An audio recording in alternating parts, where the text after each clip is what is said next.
Hello guys, আশা করছি তোমরা সকলে খুব ভালো আছো। তো কালকে যেমন আমি বলেছিলাম যে আমাদের পিজির জানলার বাইরে একটি কাক বাসা বেঁধেছে এবং সেখানে 4টি ডিম দিয়েছে।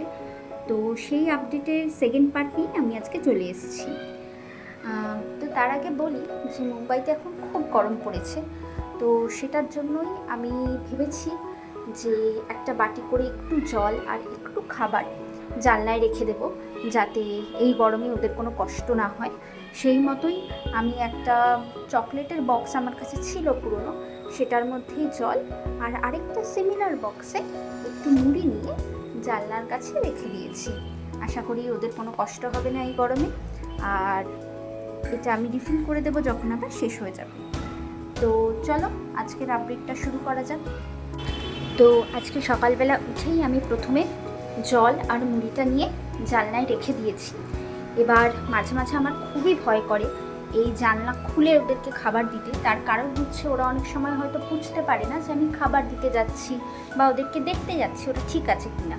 তো সেই মতো ওরা অনেক সময় ভয় পেয়ে গিয়ে এদিক ওদিক একটু দৌড়োদৌড়ি করে, তাতে আমার নিজেরও একটু ভয় লাগে যে যদি অ্যাটাক করে দেয় না বুঝতে পেরে। তো যাই হোক, তাও আস্তে ধীরে করে একটু আস্তে ধীরে খাবারগুলো রেখেছি। আর ওই যে ওইখানে ছোট্ট ছোট্ট ডিমগুলো আছে। তো দাঁড়াও দেখাচ্ছি, এই দেখো এখানে আমাদের জানলায় একটা নেট দেওয়া আছে। তো সেই কারণে নেটটা দিয়েই আমি সাধারণত ওদেরকে দেখি, যাতে ওরাও ভয় না পায় আমিও ভয় না পাই। কিন্তু খাবার দেওয়ার ক্ষেত্রে জানলা তো খুলে দিতেই হবে।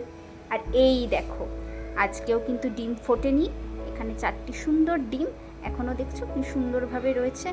সানলাইটে কিন্তু খুব সুন্দর লাগছে।